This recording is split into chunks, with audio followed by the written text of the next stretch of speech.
Thay, dear brothers and sisters, dear Sangha. So today is the 31st of March in the year 2021. And we are enjoying the present moment, enjoying looking into the Plum Village teachings on no birth and no death, no being and no non-being, and it's very tasty.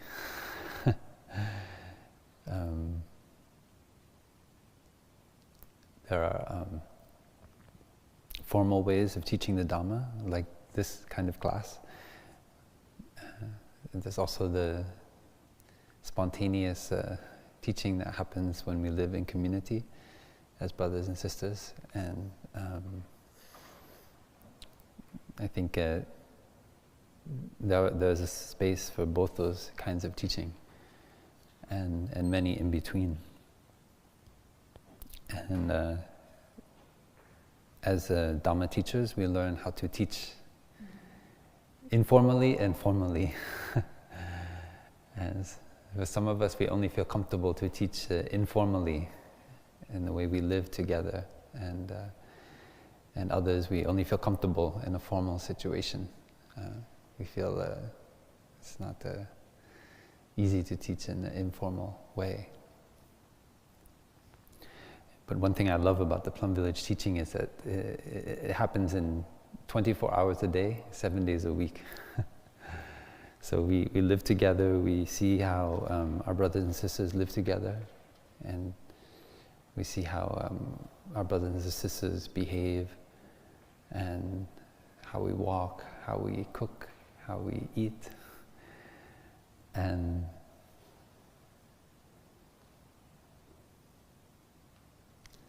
the way when we observe another brother, another sister eating or walking, we may feel feelings of happiness and joy, or we may feel feelings of irritation and judgment.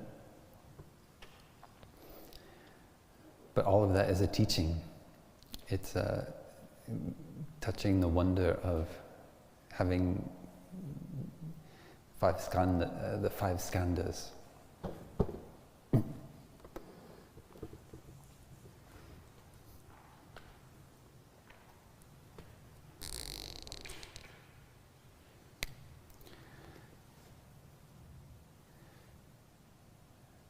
So we talk about there being five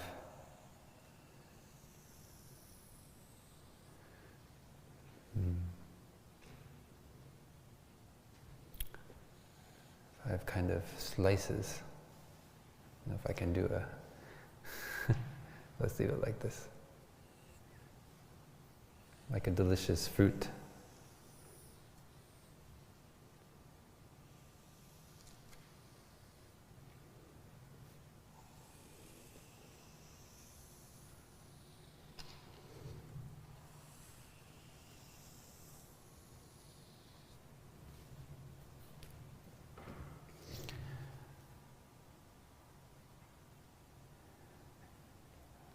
It's supposed to be like a tangerine, but it looks a bit more like a bunch of bananas.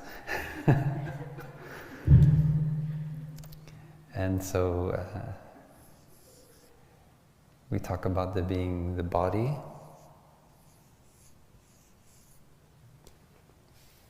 so we are aware we have a body, whether we're sitting down, whether we're standing, walking, lying down, we're aware of our body. And we can see the body as a wonder. It is a manifestation, a continuation of our father and our mother and countless generations before them. It's also a manifestation that has the earth as condition, has the sun as condition, has the rain as condition. And we all are here in this hall with a body, and we can just take a moment to appreciate the wonder of this body. We have different faces, different heights, different maybe color skin, but it's all wonder, it's all phenomena. We have as well feelings.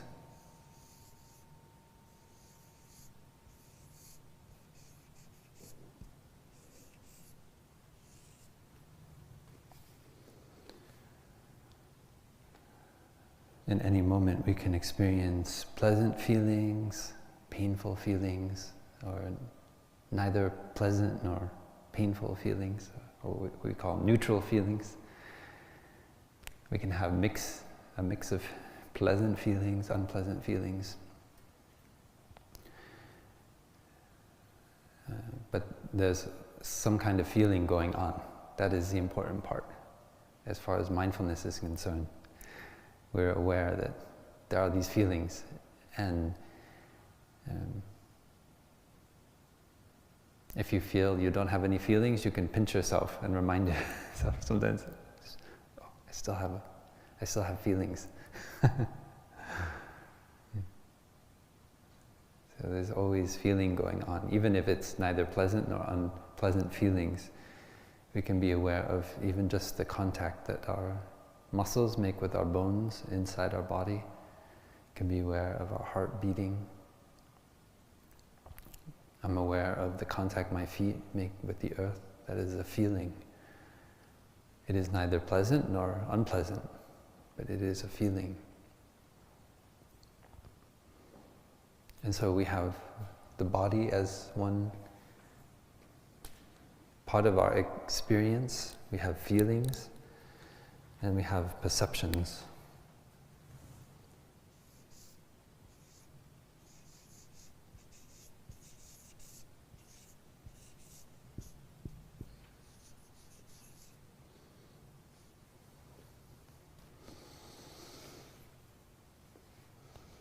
So when I see the ink on the board,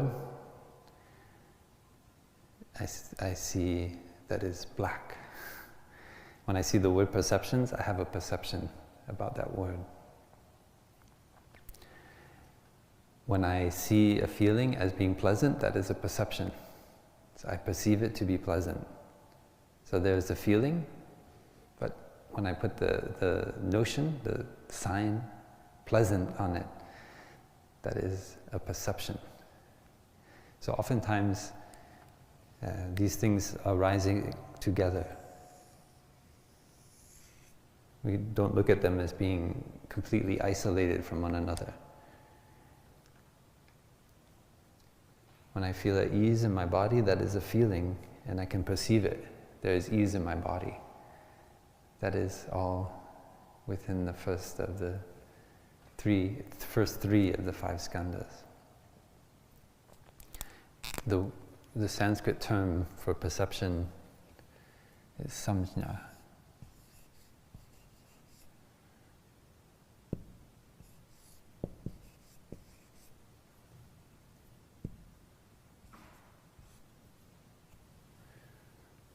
And the root of it is the same as the English word, sign.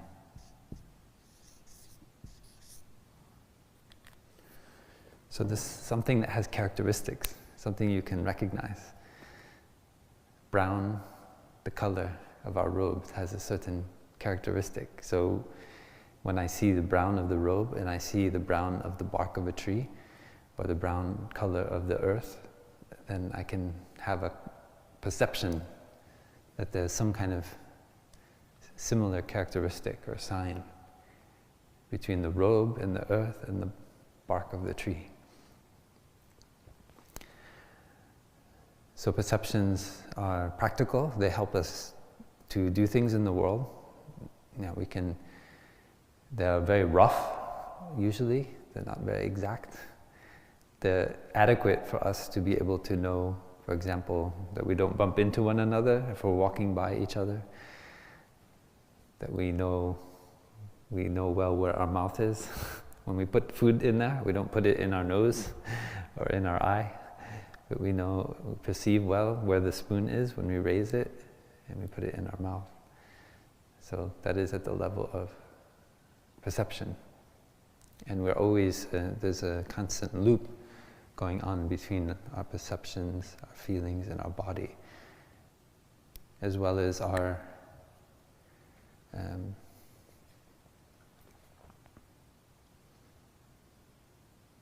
mental formations.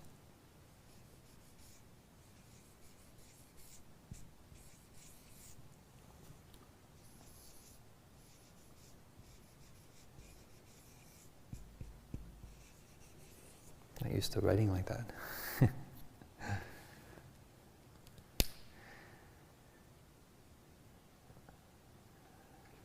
Yes. So we talk about everything being a formation. So in the previous class, we talked about the conditioned and the unconditioned. So when we talk in terms of formations, we talk about formations in the historical dimension. So that means the phenomena that we observe. Anything that has a quality that can be observed is a formation of some sort. It is conditioned.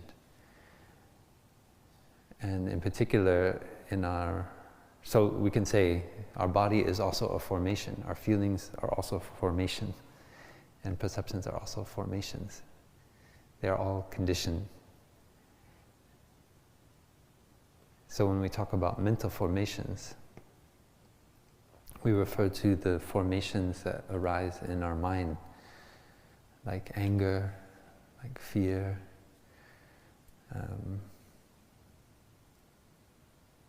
we can have the perception, we recognize that formation as anger. That is a perception, to call it anger. But the actual formation is something of its own. It is something that manifests due to causes and conditions in our consciousness.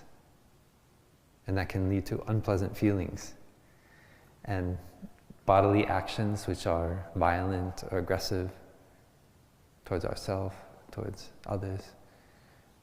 And so we can include in this loop of the skandhas, the mental formations.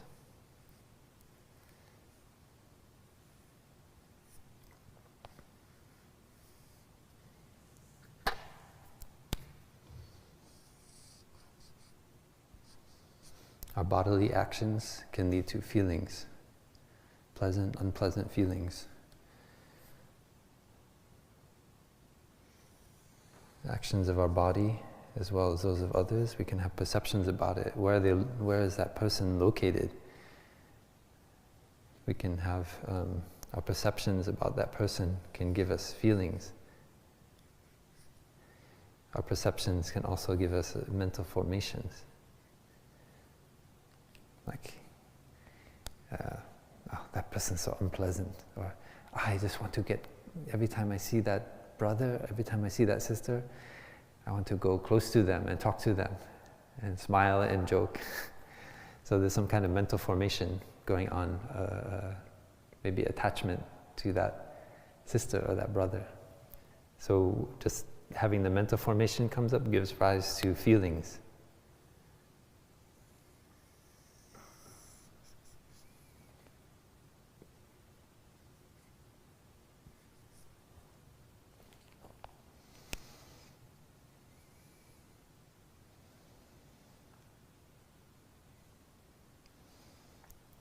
One trap we can have with mental formations is we are too sure that we know what they are. So our teacher wrote a poem called "Please Call Me by My True Names" that invites us to look deeply and to see, do we really understand our joy and our pains? Or do we just think we know what joy is, what pain is? So we have to be able to go beyond the perceptions and look directly at our mental formations at the level of signlessness. so that we can learn from them and understand deeper the mental formations, the emotions. Now in psychology, they are advancing beyond a classical view of emotions as being something that's hardwired into our body, but rather seeing that every manifestation of anger is somewhat different from others based on our lived experience, our expectations, our worry, our anxiety, and that the anger in someone else may manifest quite differently than the anger in another person. And so we can become free from this rigid view about mental formations and about emotions. And I think that teaching is already there in the 5 skandhas. That's why we don't get caught in a mental formation being exactly one way or the other. And Thay, our teacher, added many mental formations to the list of mental formations that are in classical, the classical avidyā. So normally in the tradition there are 51 mental formations, but Thay added many that he saw were not there. And so we should also have that kind of creativity. We can be scientists and look deeply into our emotions, into our mental formations. And maybe we see new things that haven't yet been discovered by the practitioners of the past. So we don't need to be caught in ideas about the mental formations. And the last of the 5 skandhas is consciousness.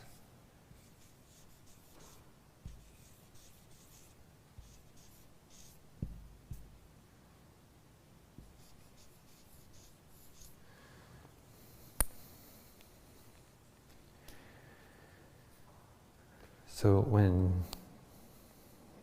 my eye comes in contact with the floor, with the cushion,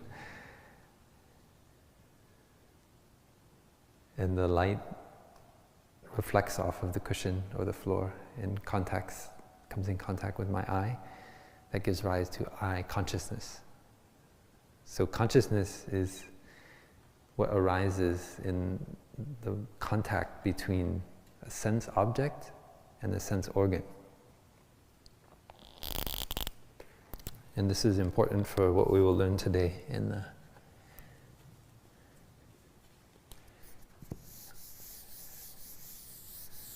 3rd and the 4th tenet.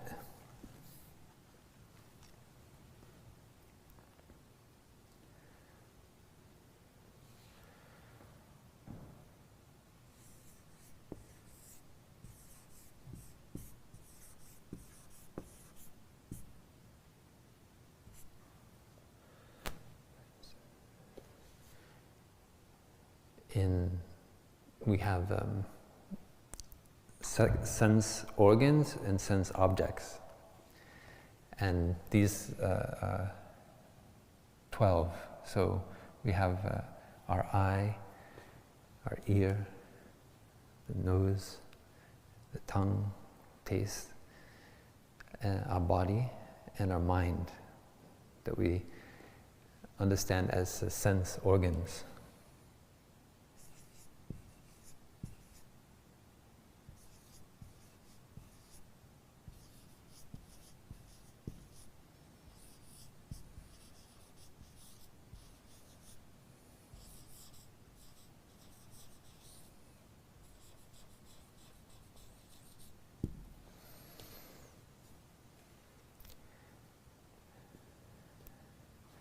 And the eye, it comes in contact with visible objects, forms.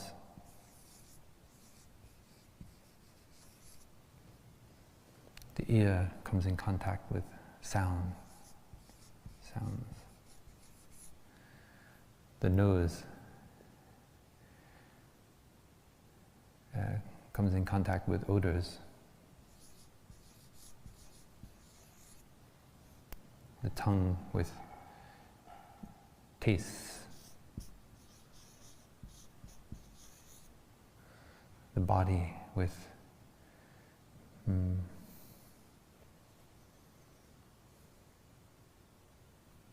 can say tangibles. Does that work? Okay.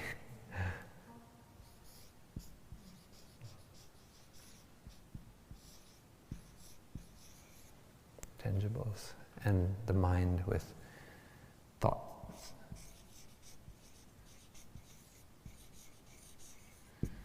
Or sometimes to be more expensive, we might say objects of mind.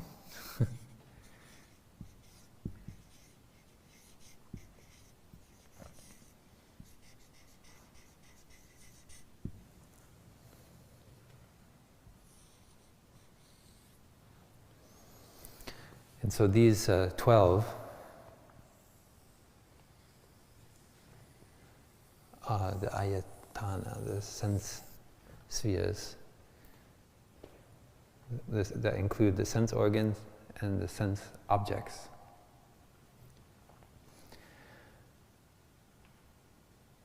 This is not meant to be a complete, absolute description of reality. So just as we learned last class, where the purpose of the Buddha's teaching is to be free, to help free ourselves from our suffering, and not to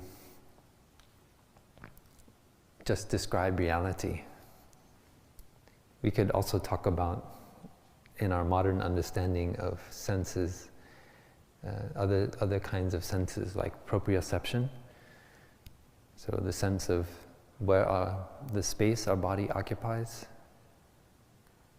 So, for example, when someone is very sick and they spend a lot of time in bed, they might lose a sense of their body and the space that it uses in space, the space that it takes up.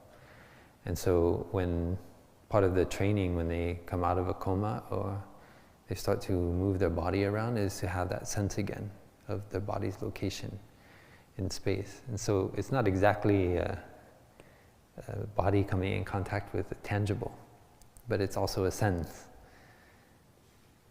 There's also the sense of balance. We have a sense of knowing when we are standing upright on the earth and when we are over or we are upside down. And it doesn't easily fit into any of these categories. Of course, we can discern it from looking or from hearing, but maybe the feeling in our body. But there's built into, in our eardrum, and there's a way that we can actually sense whether we are balanced or we are falling over, and so that can keep us upright. And I have a feeling the Buddha also was aware of these other senses, and we could list others as well. But in terms of practicing to make ourselves free, these are the most relevant, because we tend to get attached in each of our sense organs to the sense objects, or have aversion between the sense organs and the sense objects.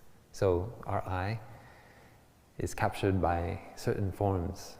When we see someone who looks very beautiful, whether it's in person or when it's in an advertisement or on the internet, then the systems in our body which are awakened.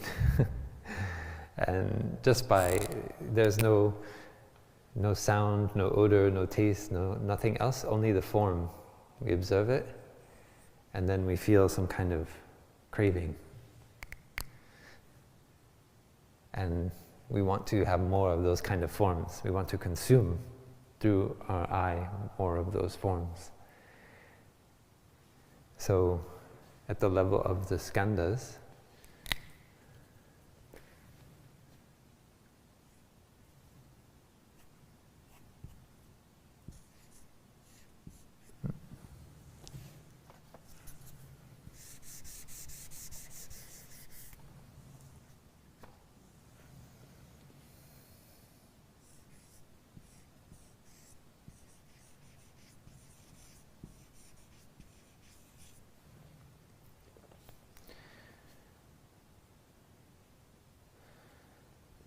I consciousness, which arises when the I comes in contact with forms, gives rise to a pleasant feeling.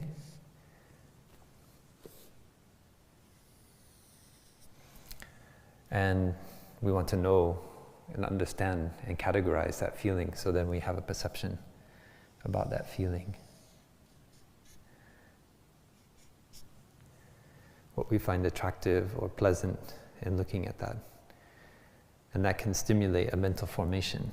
I want to have more of that kind of form. Click, click on the next link. I want to have more of that form that's so attractive. So the mental formation of craving is there. And it might even be some delusion. We think, I'm doing research. I'm researching. But hidden underneath there is the pleasant feeling that comes from the I consciousness. It is due to our I coming in contact with pleasant forms. So when we tell ourselves that we're doing research, or that we're just learning to understand better phenomena, that is there's a presence of craving, but there's also the presence of another mental formation that's called delusion.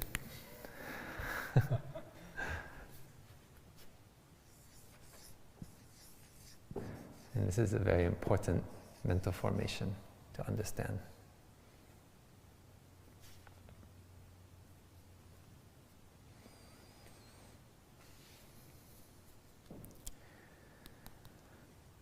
And the same is true for the ear with sounds.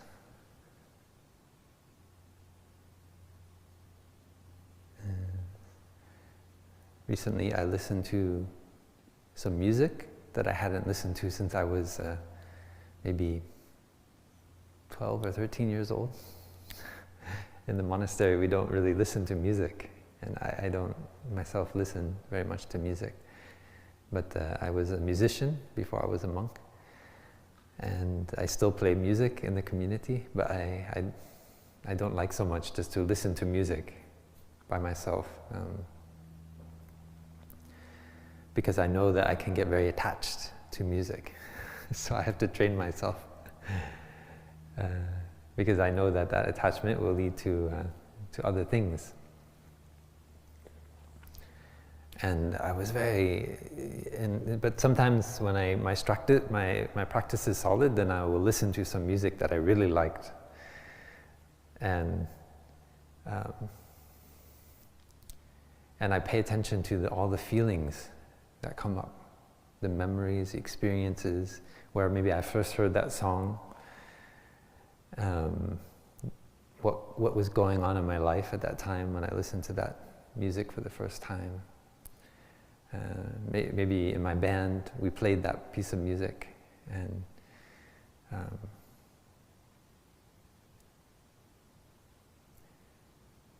then I noticed that sometimes for days and days afterwards, I cannot get that music out of my head.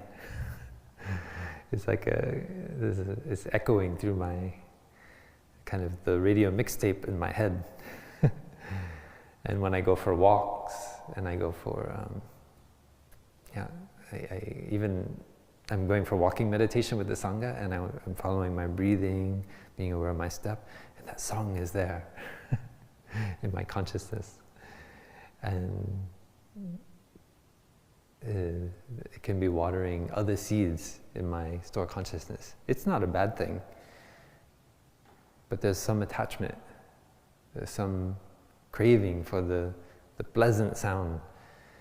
And when I listen to it, usually many of the songs, they are a little bit romantic that I listened to when I was young. Even I didn't see them at that time. Some of the songs, they had a lot of anger. It's like, a 13-year-old boy, very angry. Angry at your parents, angry at society. And so I listen to that music, I think, wow, now I understand how I watered the seed of anger in my consciousness. So the point is not to judge or be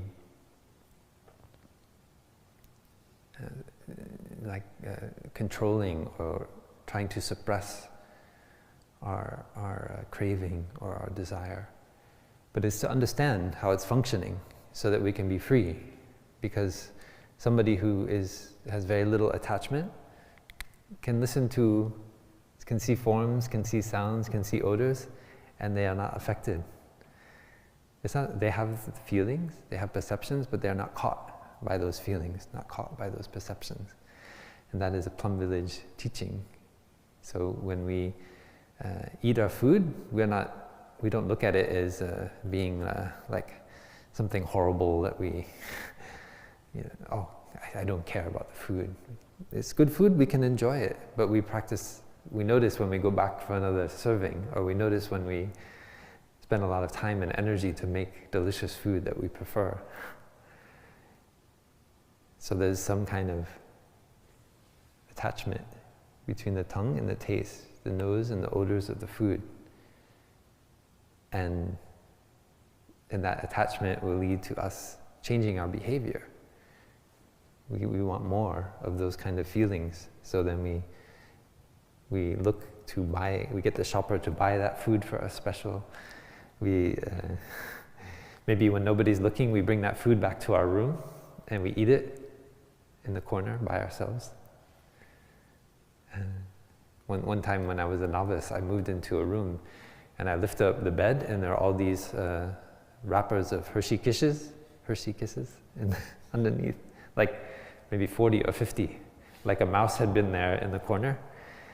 And I guess that brother in the room before, he laid facing the wall and he had the little store of Hershey Kisses. And he left the wrappers there. Maybe he forgot when he moved to the room. So it's very normal. This is part of the human condition, that we become attached to pleasant forms, to pleasant sounds, pleasant odors, tastes, pleasant touch. Many of us are in the lockdown, we've been in the pandemic now for 1 year, and we haven't touched a loved one, perhaps in that entire year. And if we are attached to touch, then we can suffer enormously. Because it's quite natural, since we are a baby, our mother holds us, and our father as well, perhaps. And then when we are young, maybe we wrestle with our siblings, or we have some kind of touch relationship with our parents, with our siblings, and then later when we fall in love, then we have another relationship with touch that is also rooted in the relationship with our parents. And so that's all quite natural. It's quite natural as a human being to touch and to want to be touched. But if we are craving that touch, we to the point that we cause hurt, violence. We are addicted to the sensation of sexual intercourse, so we rape someone or attack or kill them because of our addiction. And so much trauma has come about because of the attachment to touch in the body. So we need to recognize that as well, not only the natural human touch, but what happens when that touch becomes attachment. And in our mind, we cultivate that seed. We are not free from kind of stickiness. And that stickiness in Sanskrit is called upadana. It's an important word.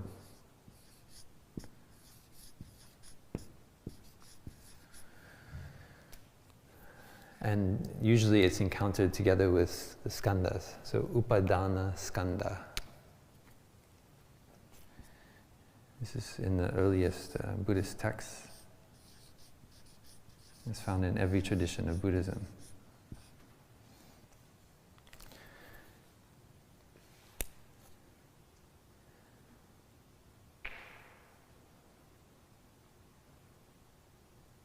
Upadana means grasping. So we can translate it as the 5 skandhas, upadana skanda, the skandhas of grasping or clinging. Something is like clinging. Inside of us there's some kind of energy which, when it feels a pleasant feeling, it wants more, it grasps for it. And there's also the opposite. When there's something unpleasant, painful, we want to push it away, get away from it, have nothing to do with that form, that sound, that odor, that taste. When we smell a dead animal, we want to go away as soon as far as possible. And that is something that probably had advantages to our ancestors. There's disease and bacteria in the dead body growing of the animal. And so we know after a certain time, it's not safe anymore to eat that animal. You should avoid it. So the smell, although if you're a fly or a maggot, you smell that dead animal and you want to go there and eat it because that is good for you. But as a human being, our nose knows, no, stay away. It's an unpleasant odor. So again, there's nothing wrong with noses and odors. It's about the attachment. You smell a certain odor and then you can't get enough.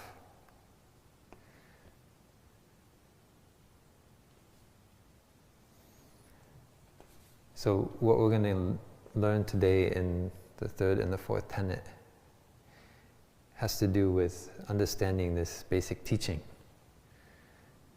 and how it relates to nirvana. Maybe we can hear the sound of the bell.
So the 3rd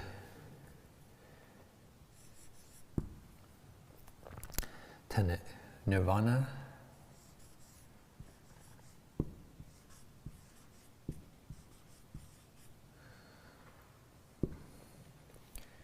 is the absence of delusion.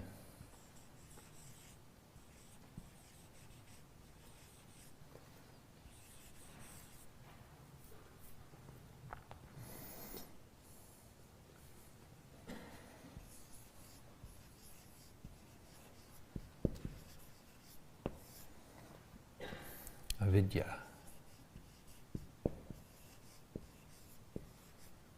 in Sanskrit, and the afflictions.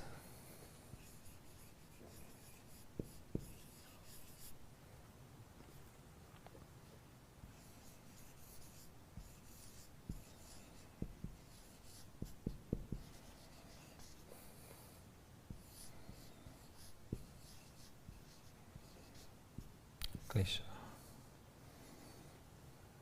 Let's do this.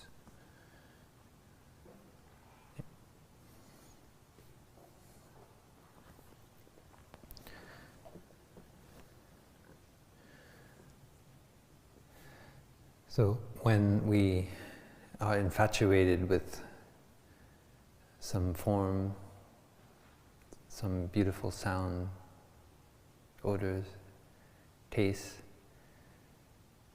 then delusion is there. There's some idea that is obscuring our view of things just as they are. We are no longer content with things, with our body, with our feelings, our perceptions, just as they are. We feel some kind of agitation. And that is a manifestation of the mental formation of delusion. And when we know it is there, because we can talk of it as a kind of affliction. We feel suffering. We suffer because of that infatuation. Because we think that our happiness comes from that form, or that sound, or that smell.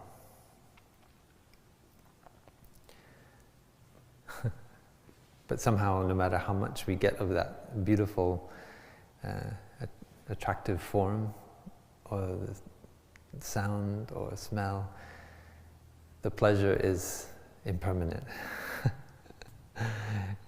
It is there, and then it goes away, and then we want more.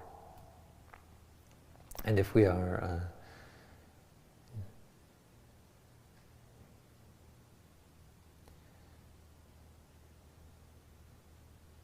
using some kind of stimulant or drug, then we want to get another fix.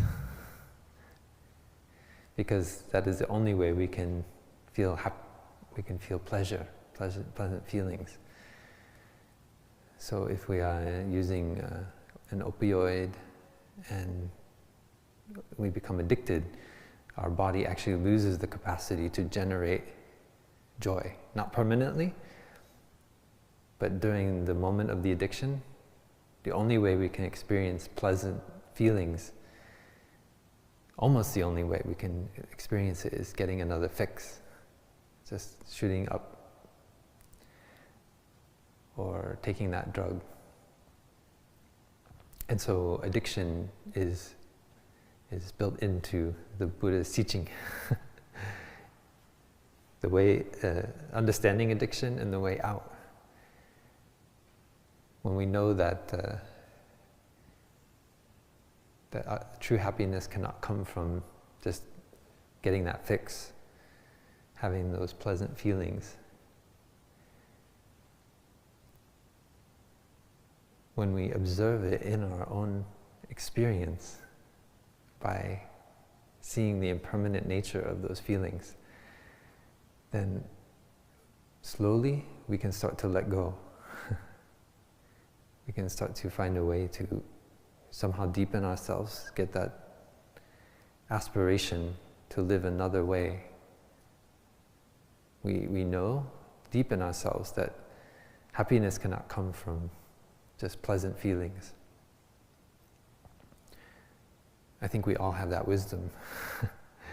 But we have a body, and we have feelings, and we have perceptions, and so forth. And so the Buddha is very compassionate, because he also had a body, and he also had feelings, and perceptions, and so forth. And so he wanted to understand the nature of those feelings, to look deeply into them. And at some point he practiced doing things that would only give him unpleasant feelings, to an extreme that perhaps has never been experienced before by anyone. By starving himself, by even holding his breath for long periods of time and feeling very painful feelings in his body. Because he wanted to get at the root of these feelings, to understand what is true happiness. And what he discovered was that if he was able to uproot his delusive ideas about sense pleasures, that they would get happiness from good food, sex, and all of these sense pleasures, that they cannot lead to lasting happiness. That is not a belief, because in Buddhism we don't talk about belief, but we talk about lived experience. So the Dhamma is there to inviting us to try it out, to really test it, to see if the gold is real.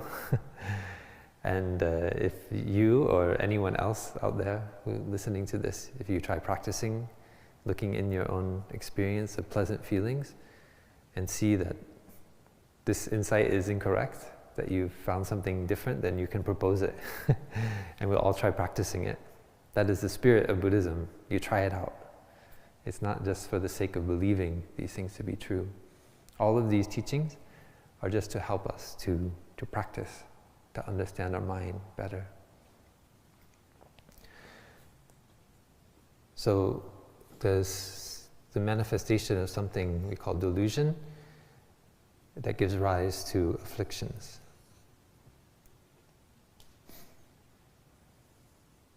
Because we look for happiness in forms, we get attached to them.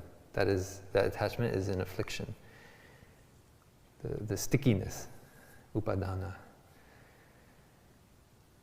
And nirvana is the absence of delusion and the afflictions. So by learning the Dhamma, we have a path. We're not necessarily free, but we don't have fear anymore because we have a path. We know that on this path, I can reduce my craving. I can reduce this tendency to grasp at my body, my feelings, my perceptions, my mental formations, my consciousness. I'm not getting rid of my body, my feelings. That is a wrong perception. And that wrong perception is also arisen in the Buddhist tradition. And so Thay wanted to make this point very clear.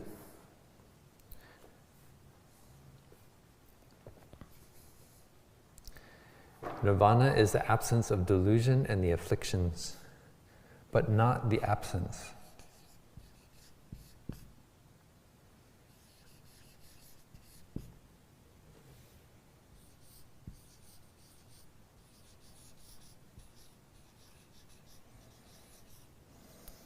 Of the aggregates, the skanda.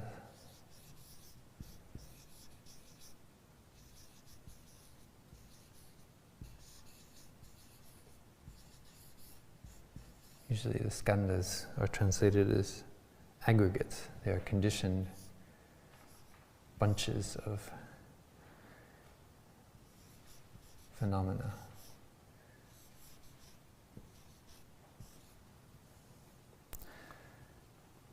But not the absence of the aggregates, the sense spheres,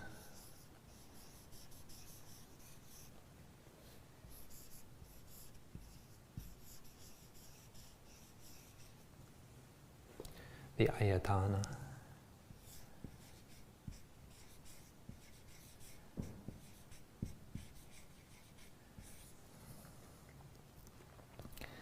And the domains of existence.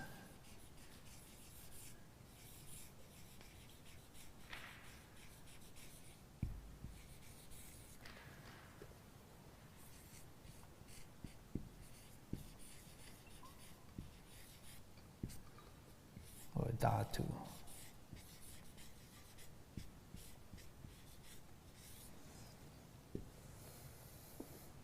For those of you who know Sanskrit, I put the terms in the singular form just to make it easier, so it's not too complicated. So nirvana is the absence of delusion and afflictions, but not the absence of the aggregates, the sense spheres, and the domains of existence. In the time of the Buddha, there were some monks who practiced looking at the unpleasant aspects of the body. There is a practice in the monastic tradition that we can find in the four establishments of mindfulness, the Satipatthana Sutta, and elsewhere, where we focus on the unpleasant aspects of the body. So we know that this body is full of mucus and pus and urine and feces and all kinds of like your guts and so forth. So it's not inventing things unpleasant about the body. We look at the unpleasant aspects in order to balance our attachment, because we know our tendency is just to see the beautiful outer form of the body, and then we feel attraction to the body. So and when we look in the mirror, we fix our hair, maybe we check and see, oh gosh, you stand sideways in front of the mirror in the shower and see like, oh gosh, am I a little bit, I have something growing there, I need to do some more exercise. Maybe go in the weight room and do some squats and some crunches and so forth. And somewhere in there's maybe, we just say, it's for my good health. But maybe there's something else there too. There's still this desire to have a lovely form.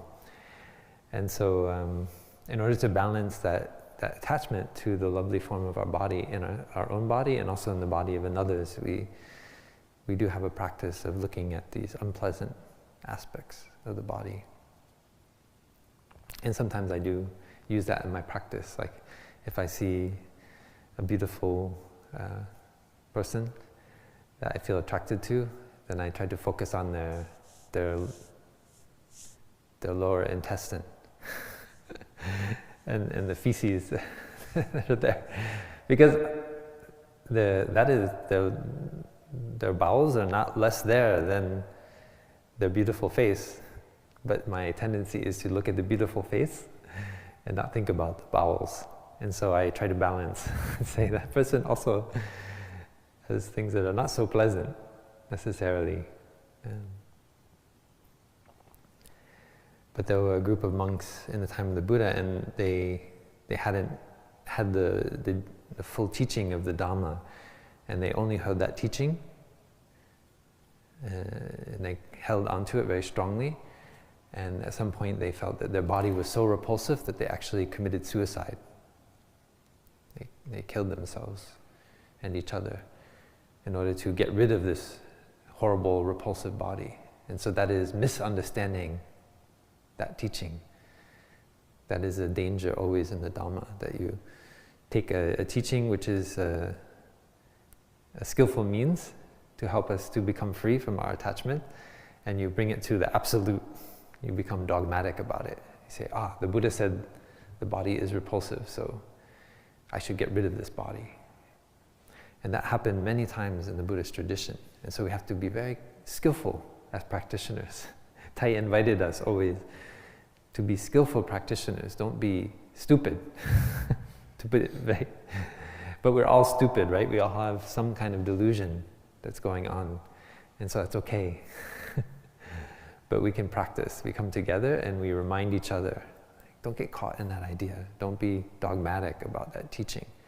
The whole point is to be free. It's not to be the one who knows the Dhamma the best, who can give the best Dhamma talks or anything like that. As a monastic, we know that our true path is a path of happiness. It's not the path of wealth, of fame, and all these things. So we don't need to worry if our practice is not perfect. We all have some delusion in us that keeps us attached to forms and sound.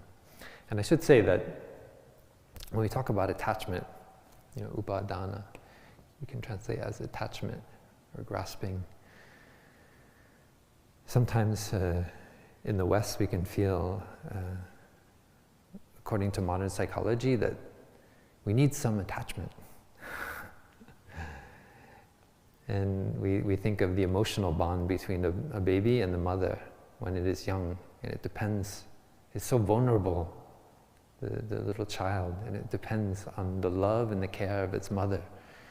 And so having that attachment is for its survival.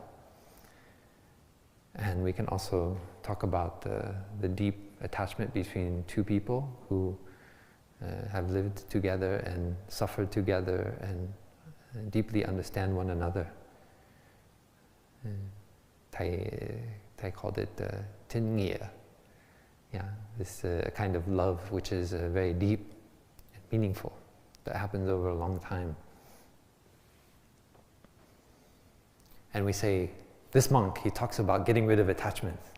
What about the attachment between the mother and the baby? What about this long-term love that can happen between two people or between in a family?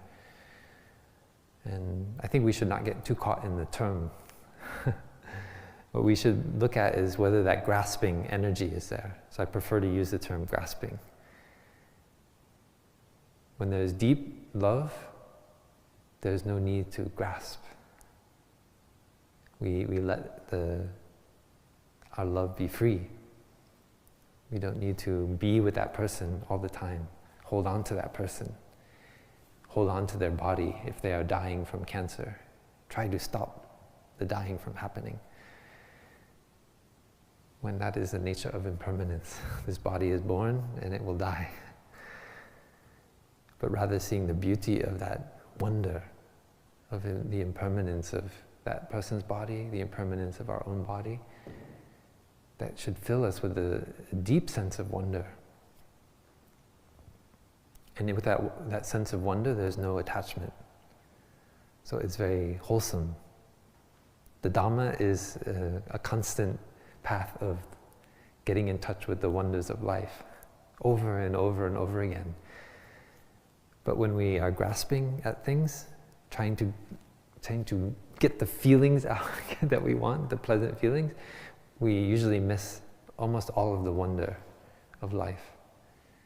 It's like we squeeze it, we smother it with our attachment. So we need to go to a deeper understanding of attachment, a deeper understanding of how we grasp onto our feelings, our perceptions, because that is the path of freedom. So Thay here taught the insight that we get from the Plum Village teaching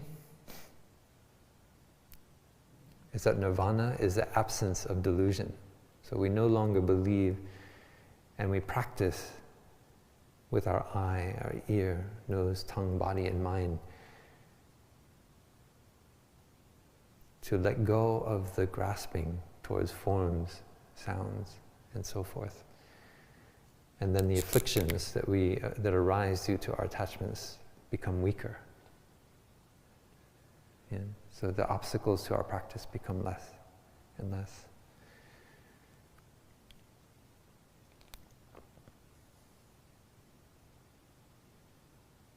Afflictions are an obstacle, and knowledge is also a kind of obstacle. Knowledge can be a kind of delusion. When we grasp onto things in a dogmatic way, we say, this is true and nothing else is true. My religion, that is the best. My philosophy, it's the best, I'm right. That is an obstacle to our freedom, but it's sometimes more subtle than the anger, the hatred that we experience on a daily basis. Yeah, the afflictions that we experience in our relationships, those are more on the surface somehow, but at the root is a delusion based on wrong perceptions. So we talk about affliction as an obstacle, but also knowledge, ideas, concepts can be an obstacle.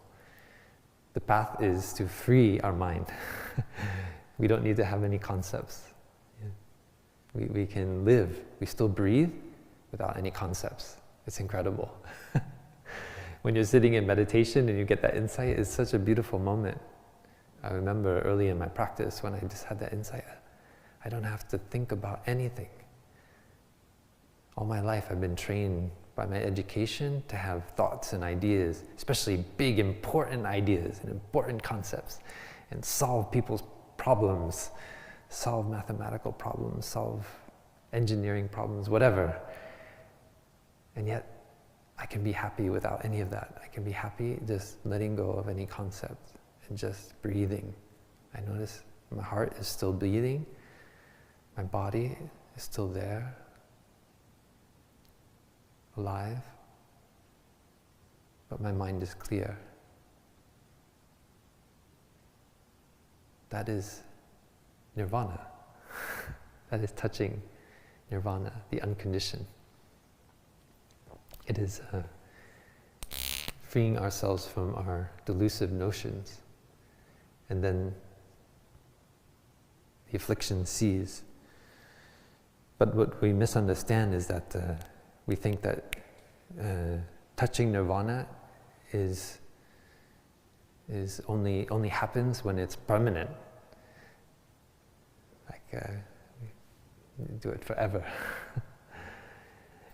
And whereas the Plum Village approach is that we can touch Nirvana in any moment, and our practice is helping us to reduce the grasping towards forms, towards sounds, and all these things, so that we can really arrive where we are, just standing or sitting, being with our body, being with our breathing, and being free, feeling joy.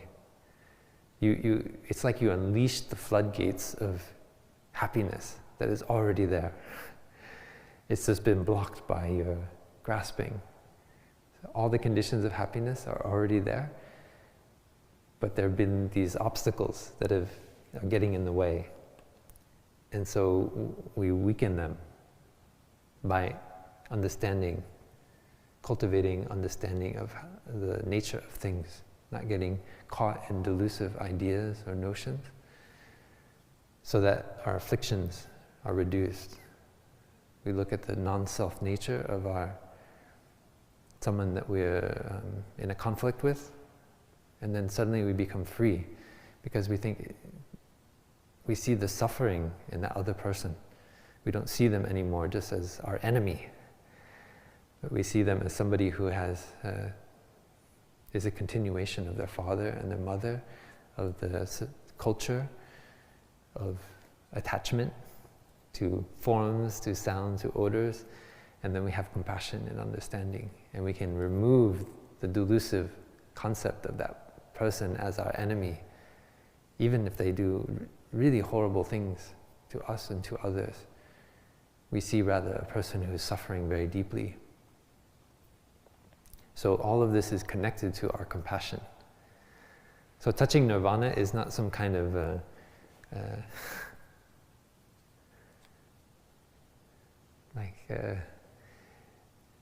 state of non-feeling.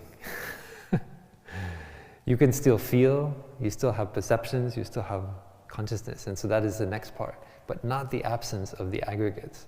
You still have a body, you still have feelings, you still have perceptions, you still have mental formations and consciousness, but you're no longer caught by those things. That's how I try to practice with it. I try to notice the stickiness in my daily living, whether it's eating food that I always eat, and then if I don't get that food, it's not on the table, how do I feel? Can I just be with it, or do I need to go into the kitchen and, why didn't they put out that sauce that I like? Why didn't they put out the almond butter? That's how I know my stickiness. The whole monastery is set up in a way that we notice when we stick to an idea, we stick to forms, to sounds, and so forth, so that we can have a little bit of the practice of renunciation. I don't know if it's a very popular word nowadays, but renunciation is a beautiful practice. You learn to just not do that thing, not take that thing, not eat that thing, not listen to that thing, not click on that website. And in that moment of not clicking, not eating, not taking, there's freedom. So you can still eat, you can still you can still experience beautiful forms, sound, odors, and taste, but there's no more grasping. The grasping becomes weaker and weaker and weaker. That is the progressive path of practice, the gradual path of practice.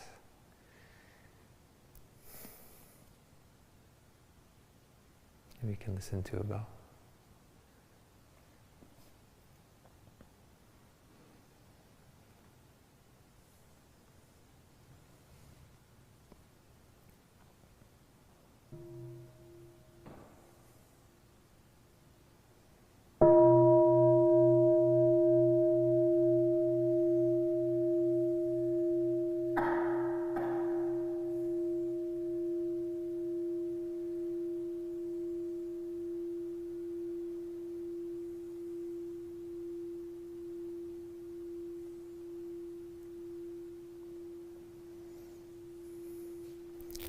And the last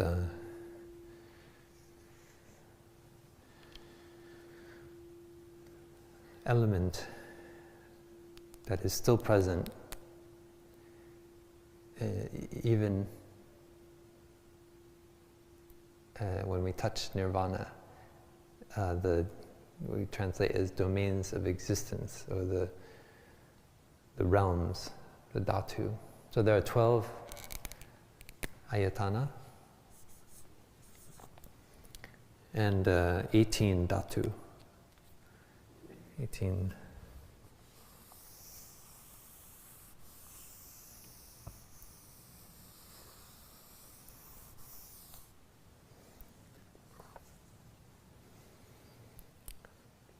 So the 12 ayatana are part of the 18 domains that make up all of our experience that is relevant to our freedom.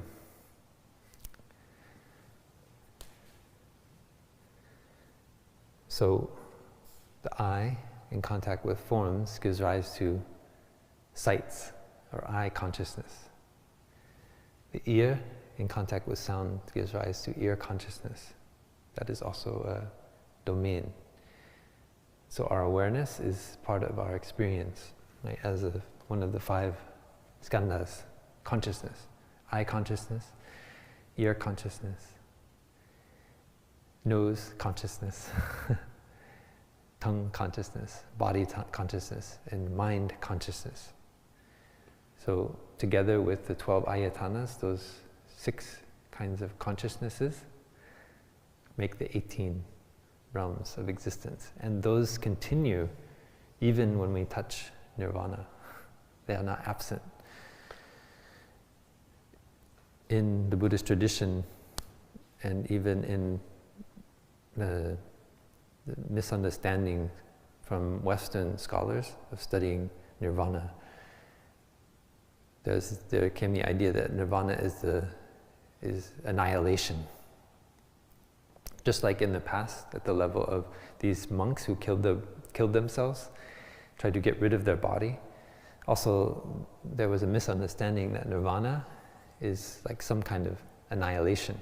Everything, what has been is no longer there, and that is freedom. And that is a wrong view. It's a very wrong view of Nirvana. Nirvana is freedom from notions and concepts that give rise, the delusion that gives rise to afflictions. It is not the absence of body, feelings, perceptions, mental formations, or consciousness. Not the absence of we don't need to tear out our eye when we observe a form that is beautiful, right? We don't need to cut off our ears. That is not the path to happiness. It is rather being free from delusion and the afflictions born from attachment. That is Nirvana. So this is This is there already in the Buddha's teaching, but there also are a lot of misunderstandings. So in order to clear it up, make it very clear, we include it as the Plum Village insight into the nature of Nirvana. Ultimately, Nirvana is a concept, right? In our mind. It's a word. But what it's pointing towards in our practice, in our daily practice, is something that is beyond concept, beyond words. So we have to use a word to describe it. It could be something else. In the Christian tradition, we might say, talk about God.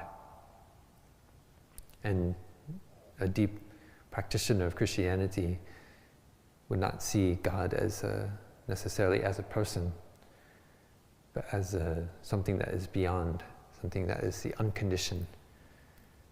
And that is closer to a Buddhist understanding of the nature of reality. There is the unconditioned. But any way to describe it, any way to ascribe any kind of characteristic to it is inadequate.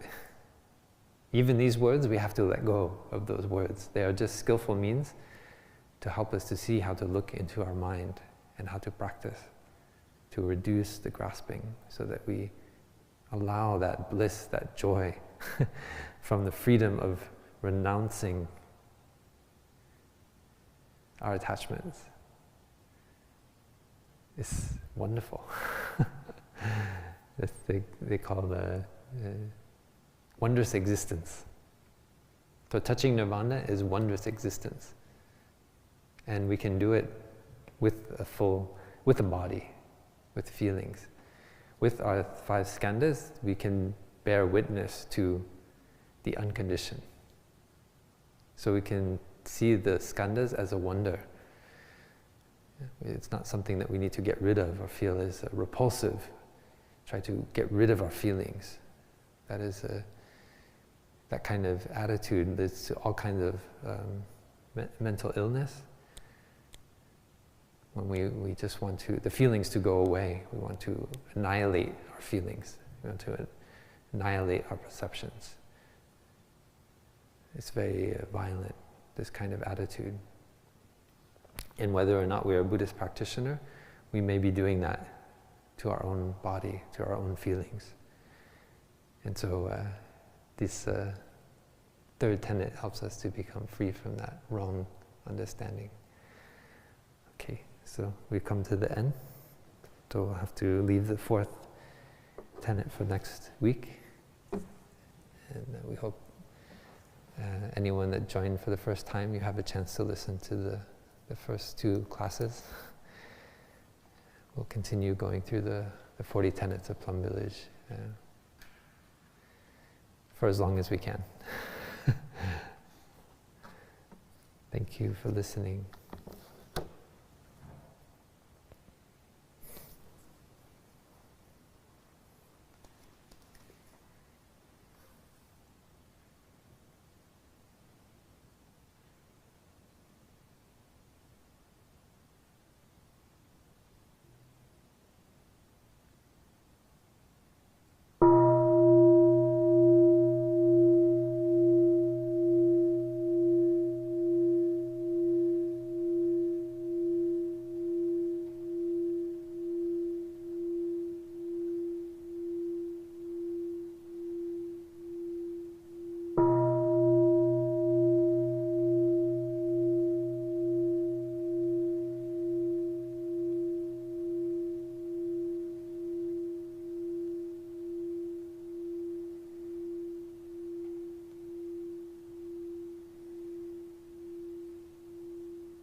And just a reminder for those of us online, please just check back at the YouTube channel each week.